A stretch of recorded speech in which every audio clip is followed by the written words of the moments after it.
4월 23일 오전 6시 30분. 월가가 숨을 죽이고 기다리는 시간입니다. 바로 테슬라 1분기 실적 발표 날입니다. 하지만 시장이 진짜 듣고 싶은 건 숫자가 아닙니다. 머스크가 어떤 단어 하나를 입 밖에 내느냐. 그게 주가 방향을 통째로 바꿔놓습니다. 오늘은 그 단어가 무엇인지, 그리고 왜 테라팹이 이것과 연결되는지 말씀드리겠습니다.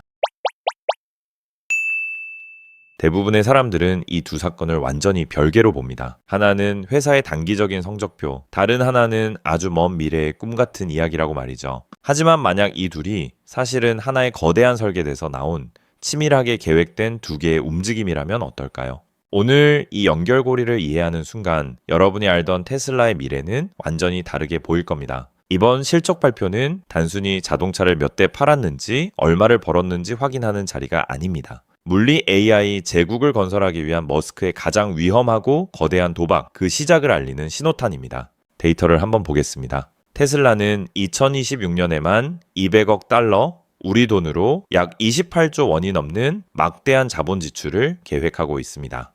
작년에 2배가 넘는 금액입니다. 이 돈은 어디에 쓰일까요? AI 컴퓨팅 센터와 로보틱스, 그리고 이 모든 것을 움직일 두뇌, 즉 자체 반도체를 만드는데 쏟아붓습니다. 과연 이 거대한 계획은 세상을 바꿀 마스터 플랜일까요? 아니면 최근의 판매량 부진 같은 단기 실적 악화에서 투자자들의 눈을 돌리기 위한 위험한 비전파리에 불과할까요? 그 질문의 답을 지금부터 찾아가 보겠습니다. 자, 그럼 그 거대한 질문의 첫 번째 단추부터 꿰어 보겠습니다.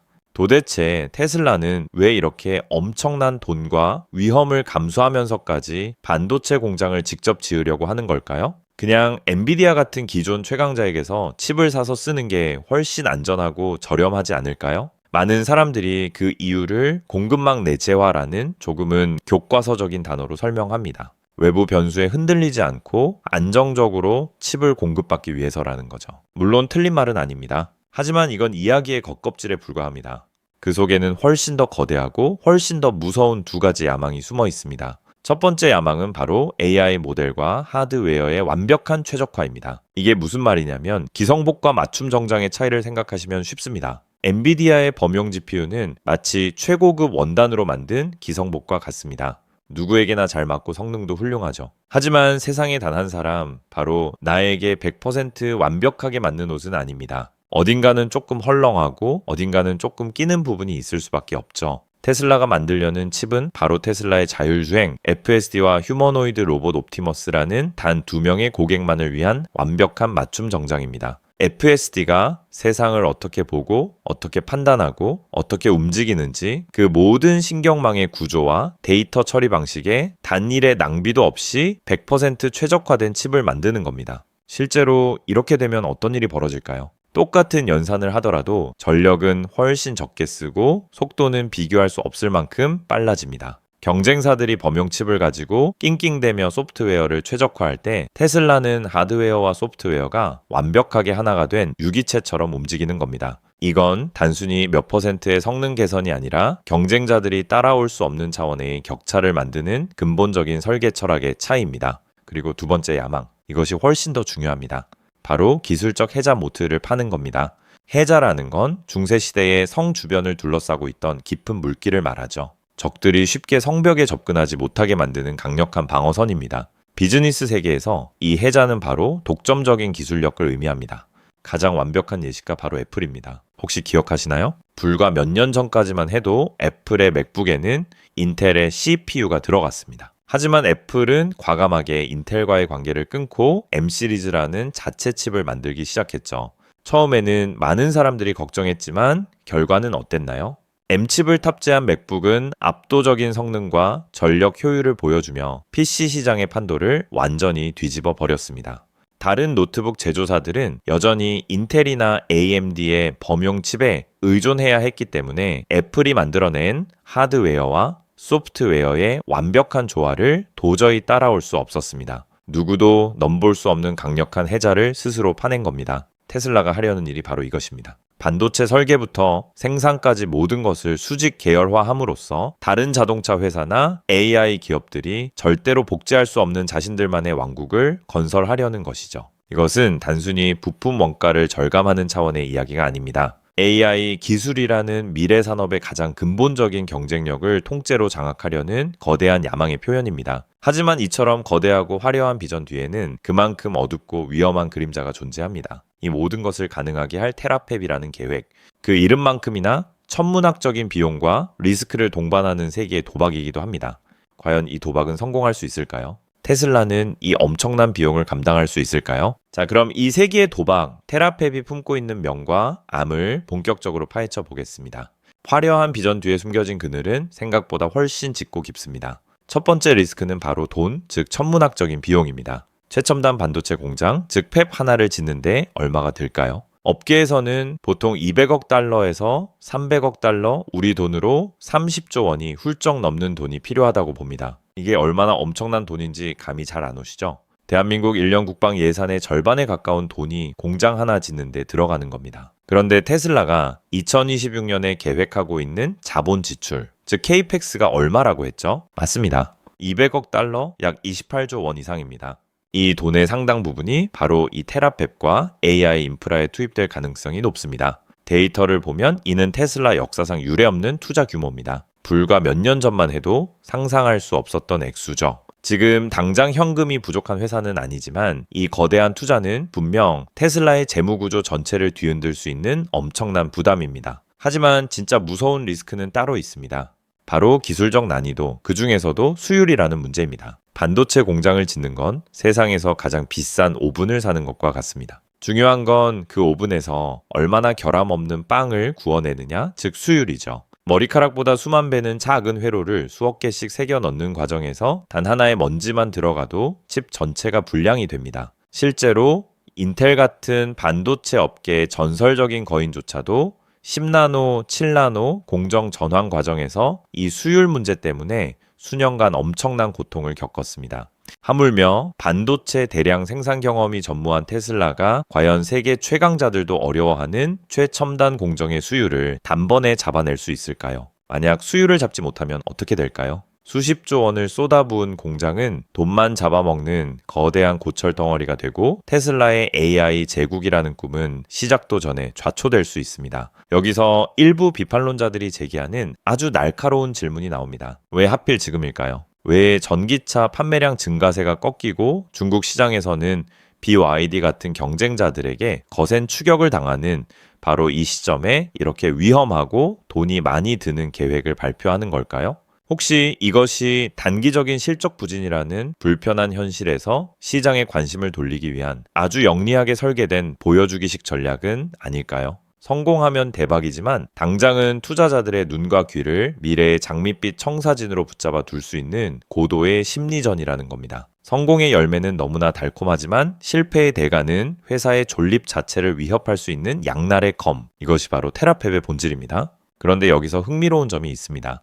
사실 자체 칩을 만들려는 거대 기업은 테슬라뿐만이 아닙니다. 구글, 아마존, 애플 같은 빅테크 기업들은 이미 오래전부터 이 전쟁에 뛰어들었습니다. 하지만 테슬라가 가려는 길은 이들과는 완전히 다릅니다. 훨씬 더 위험하고 훨씬 더 무모해 보이기까지 하죠. 도대체 무엇이 다른 걸까요? 자체 칩 개발, 이건 더 이상 새로운 이야기가 아닙니다. 구글은 이미 오래전부터 AI 연산을 위한 TPU, 즉 텐서 처리 장치를 만들어 왔고 아마존 역시 클라우드 서비스의 효율을 극대화하기 위해 트레이니엄 같은 자체 칩을 개발해 왔습니다. 그리고 우리에게 가장 친숙한 애플은 어떤가요? 아이폰과 맥북에 들어가는 M 시리즈 칩으로 자신들만의 제국을 공고히 하고 있죠. 이 거인들이 모두 엔비디아에 대한 의존도를 줄이고 자신만의 무기를 만드는 전쟁에 뛰어든 겁니다. 하지만 테슬라가 가려는 길은 이들과 근본적으로 다릅니다. 왜 그럴까요? 이 차이를 이해하려면 반도체 산업의 두 가지 핵심 모델, 팹리스와 종합 반도체 기업 IDM를 알아야 합니다. 이걸 한번 레스토랑에 비유해 볼까요? 첫 번째 팹리스 모델은 세상 최고의 레시피를 만드는 천재 셰프와 같습니다. 구글, 아마존, 애플, 엔비디아 같은 기업들이 바로 이 셰프들이죠. 이들은 각자 자신의 요리, 즉 AI 서비스나 스마트폰에 가장 완벽한 맛을 낼 레시피, 즉 칩 설계도를 만듭니다. 하지만 이들은 직접 요리를 하지는 않습니다. 대신 세상에서 가장 크고 정교한 주방, 바로 TSMC나 삼성전자 같은 파운드리 업체에 자신의 레시피를 보내 대량으로 요리를 만들어 달라고 맡깁니다. 설계는 내가, 생산은 전문가가, 아주 효율적이고 위험 부담이 적은 방식이죠. 반면 테슬라가 테라팹을 통해 하려는 것은 두 번째 모델, 바로 종합 반도체 기업 IDM입니다. 이건 단순히 레시피를 만드는 셰프에서 그치는 게 아닙니다. 직접 밭을 갈아 최고의 식재료를 키우고 수십조 원을 들여 세상에서 가장 완벽한 주방, 즉 반도체 공장을 짓고 그 안에서 직접 요리까지 하는 방식입니다. 과거 반도체 시장을 호령했던 인텔이나 현재의 삼성전자가 바로 이 모델의 대표적인 예시죠. 도대체 왜 이렇게 무모해 보이는 길을 가려는 걸까요? 훨씬 더 많은 자본과 상상도 못할 위험을 감수하면서까지 말입니다. 답은 하나입니다. 완벽한 통제를 통한 궁극의 시너지를 위해서입니다. 팹리스 모델에서는 아무리 뛰어난 셰프라도 결국 남의 주방을 빌려 써야 합니다. 주방의 설비나 동선에 내 레시피를 맞춰야 하는 부분이 생길 수밖에 없죠. 하지만 IDM 모델은 어떤가요? 내가 만들 요리에 100% 최적화된 주방을 처음부터 끝까지 내 손으로 설계하고 만들 수 있습니다. 테슬라에게 이 요리는 바로 FSD와 옵티머스입니다. 테슬라는 자신들의 AI, 소프트웨어가 필요로 하는 연산 구조와 데이터 처리 방식에 단 1%의 오차도 없이 완벽하게 들어맞는 하드웨어를 설계도를 그리는 단계부터 생산하는 마지막 공정까지 완벽하게 통제하려는 겁니다. 이것이 성공한다면 다른 기업들은 결코 흉내 낼 수 없는 압도적인 성능과 효율을 갖게 됩니다. 소프트웨어와 하드웨어가 마치 하나의 생명체처럼 움직이는, 그야말로 누구도 넘볼 수 없는 강력한 기술적 해자를 구축하게 되는 것이죠. 물론 이것은 성공했을 때의 이야기입니다. 그 이면에는 천문학적인 투자와 수율이라는 거대한 괴물이 버티고 있죠. 시장은 머스크의 이런 거대한 비전과 위험천만한 현실 사이에서 아슬아슬한 줄타기를 하고 있습니다. 그렇다면 월스트리트의 투자자들은 이 세계의 도박을 어떻게 바라보고 있을까요? 다가오는 실적 발표에서 우리는 과연 어떤 목소리에 귀를 기울여야 할까요? 머스크가 던지는 비전의 언어 속에서 우리가 진짜 찾아야 할 단어는 무엇일까요? 자, 이제 시장의 목소리를 들어볼 시간입니다. 월스트리트의 트레이더들과 실리콘밸리의 투자자들은 이 거대한 비전과 아찔한 리스크 사이에서 무엇을 보고 있을까요? 사실 시장은 더 이상 단순한 매출이나 주당 순이익 EPS마 같은 숫자에 예전처럼 환호하지 않습니다. 그들이 진짜 듣고 싶어 하는 것은 따로 있습니다. 바로 옵티머스, FSD, 그리고 로보택시에 대한 구체적인 날짜입니다. 언제 볼 수 있느냐, 언제 돈을 벌기 시작하느냐, 이 질문에 대한 답을 원하는 거죠. 실제로 일론 머스크가 실적 발표에서 올해 안에 디스 이어라는 단어를 쓰면 주가는 기대감에 들썩이고 내년에 넥스트 이어라고 말하는 순간 실망감에 출렁이는 패턴은 여전히 유효합니다. 하지만 이제 우리는 여기서 한 단계 더 나아가야 합니다. 왜냐하면 시장에는 머스크의 반복되는 약속에 대한 피로감이 분명히 쌓여 있기 때문입니다. 한때는 혁신의 아이콘이었던 그의 말이 이제는 종종 양치기 소년의 외침처럼 들리는 순간들이 있다는 겁니다. 실제로 일부 애널리스트들은 머스크의 예측 불가능한 행보가 기업 가치에 부정적인 영향을 미친다며 공개적으로 비판하기도 했습니다. 따라서 이번 실적 발표에서는 그의 비전 제시와 함께 그 비전을 뒷받침할 현실적인 데이터를 그 어느 때보다 냉정하게 살펴봐야 합니다. 첫째는 회사의 본업인 자동차 판매 실적입니다. 데이터를 보면 테슬라의 2026년 1분기 차량 인도량은 시장 예상치를 웃돌며 전기차 수요 둔화 우려를 일부 해소했습니다. 하지만 미국 내 수요 부진과 재고 증가는 여전히 부담으로 작용하고 있습니다. 둘째는 수익성, 즉 마진율입니다. 중국의 BYD를 필두로 한 경쟁 심화는 극단적인 가격 경쟁을 불러왔고 이는 테슬라의 수익성에 직접적인 타격을 주고 있습니다. 실제로 지난해 BYD는 판매량에서 테슬라를 앞서기도 했습니다.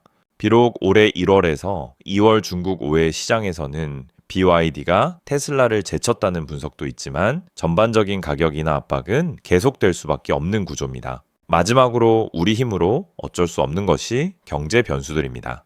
여전히 높은 수준의 금리와 지정학적 불안은 자동차 같은 고가, 소비자의 시장 전체를 위축시키고 있습니다. 미국 정부의 정책 변화나 중국 시장의 리스크 역시 테슬라의 실적에 큰 영향을 미치는 외부 요인입니다. 결국 이번 실적 발표의 핵심은 비전과 현실 사이의 줄다리기를 어떻게 읽어내느냐에 달려 있습니다. 머스크가 제시하는 화려한 미래와 차량 인도량과 마진율이라는 차가운 현실 사이의 균형을 잡는 것이 중요합니다. 그런데 만약 테슬라가 이 모든 리스크를 한 번에 뛰어넘을 수 있는 우리가 아직 모르는 히든카드를 쥐고 있다면 어떨까요?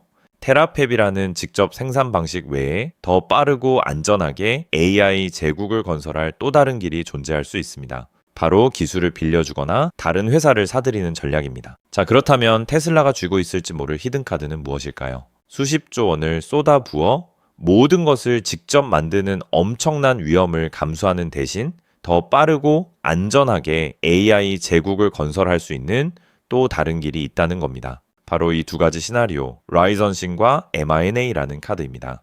첫 번째 히든카드는 바로 핵심 기술 라이선싱입니다.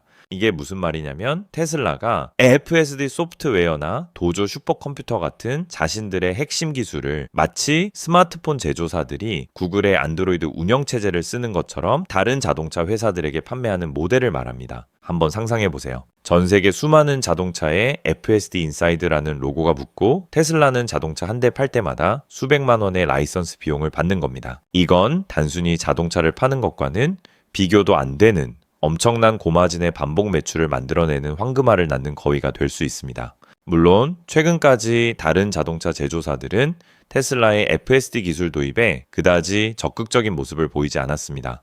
각자 자신만의 자율주행 기술을 개발하고 있었기 때문이죠. 하지만 기술 격차가 지금보다 훨씬 더 벌어진다면 어떨까요? 도저히 따라잡을 수 없는 수준이 된다면 결국 백기를 들고 테슬라의 기술을 사서 쓰는 것이 유일한 생존 전략이 될 수도 있습니다. 이것이 현실화되는 순간 테슬라는 자동차 제조사를 넘어 거대한 AI 플랫폼 기업으로 변모하게 됩니다. 두 번째 히든카드는 훨씬 더 과감한 전략입니다. 바로 선별적 M&A 또는 조인트 벤처 JV입니다. 모든 것을 처음부터 끝까지 직접 만드는 대신 이미 특정 분야에서 뛰어난 기술력을 가진 회사를 사들이거나 힘을 합쳐 회사를 만드는 방식이죠. 예를 들어 반도체 칩 설계에 특화된 유망한 스타트업을 인수해서 단숨에 핵심 인력과 기술을 확보할 수 있습니다.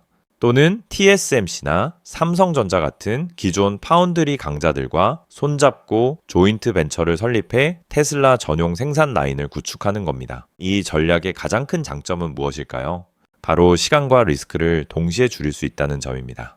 수십조 원이 드는 테라팹을 단독으로 건설하는 데 따르는 천문학적인 비용 부담과 수율 문제라는 기술적 난관을 상당 부분 회피할 수 있습니다. 이미 검증된 기술과 인력을 활용해 AI 제국 건설의 속도를 폭발적으로 높이는 그야말로 지름길을 찾는 전략인 셈입니다. 결국 이 라이선싱과 M&A라는 두 개의 히든카드는 테슬라가 테라팹이라는 외나무 다리만 건너야 하는 현재의 상황을 완전히 바꿔놓을 수 있는 중요한 변수입니다. 리스크를 분산시키고 AI 플랫폼 기업으로 전환하는 속도를 가속화시키는 강력한 무기가 될 수 있다는 거죠. 결론적으로 테슬라는 지금 두 개의 미래가 걸린 거대한 갈림길 위에 서 있습니다. 테라팹이라는 도박에 모든 것을 걸고 전례 없는 물리 AI 제국의 황제가 되거나 그 과정에서 좌초하여 심각한 위기에 빠질 수도 있는 운명. 그렇다면 이 운명의 갈림길 앞에서 투자자인 우리는 과연 어떤 선택을 해야 할까요? 이 거대한 변화의 파도 속에서 기회를 잡기 위한 구체적인 액션 플랜은 무엇일까요? 결론적으로 테슬라는 지금 두 개의 미래가 걸린 거대한 갈림길 위에 서 있습니다. 만약 테라팹이라는 세계의 도박이 성공한다면 테슬라는 AI 칩, 소프트웨어, 로봇, 자동차 에너지를 모두 아우르는 전례 없는 물리 AI 제국으로 거듭날 겁니다. 그 기업 가치는 지금과는 비교조차 할 수 없는 수준이 되겠죠. 반대로 천문학적인 투자 부담을 이기지 못하고 프로젝트가 좌초된다면 어떨까요? 회사는 심각한 재무 위기에 직면하고 주가는 기나긴 침체의 터널로 들어설 수도 있습니다. 그렇다면 이처럼 극단적인 두 미래 앞에서 투자자인 우리는 어떻게 대응해야 할까요? 단순히 실적 발표 후에 주가가 떨어지면 산다와 같은 단순한 전략을 넘어서야 합니다. 지금 필요한 것은 리스크를 철저히 관리하는 시나리오 기반 투자 전략입니다. 다시 말해 비전이 현실이 되어가는 과정을 알려주는 청신호와 위험이 커지고 있음을 경고하는 적신호를 명확히 구분하고 각 신호에 맞춰 행동하는 겁니다. 자, 그럼 우리가 반드시 주시해야 할 비전 실현의 핵심 선행 지표, 즉 청신호는 무엇일까요? 첫째, AI 칩 개발의 가시적인 성과입니다. 얼마 전 일론 머스크는 차세대 AI, 칩인 AI5의 설계가 완료되었다고 발표했습니다. 2027년 양산을 목표로 삼성전자와 TSMC가 함께 생산할 것이라는 구체적인 계획도 나왔죠. 앞으로 AI6 도조3 같은 후속 칩 개발이 계획대로 진행되고 그 성능이 엔비디아의 최신 칩과 대등한 수준이라는 데이터가 공개된다면 이것은 테라팹의 꿈이 현실로 다가오고 있다라는 가장 강력한 신호입니다. 둘째, FSD와 옵티머스의 의미 있는 진전입니다. 단순히 베타 버전을 업데이트하는 수준을 넘어서야 합니다. 예를 들어 FSD가 특정 도시에서 규제 당국의 승인 아래 완전 자율주행 로보택시 시범 서비스를 시작한다거나 옵티머스 로봇이 기가 팩토리 생산 라인의 특정 공정을 인간의 개입 없이 실제로 담당하는 영상이 공개되는 겁니다. 이런 구체적인 증거들이야말로 AI 기술이 실험실을 나와 돈을 버는 사업으로 진화하고 있다는 증거입니다. 셋째, 테라팹 건설의 실질적인 진척입니다.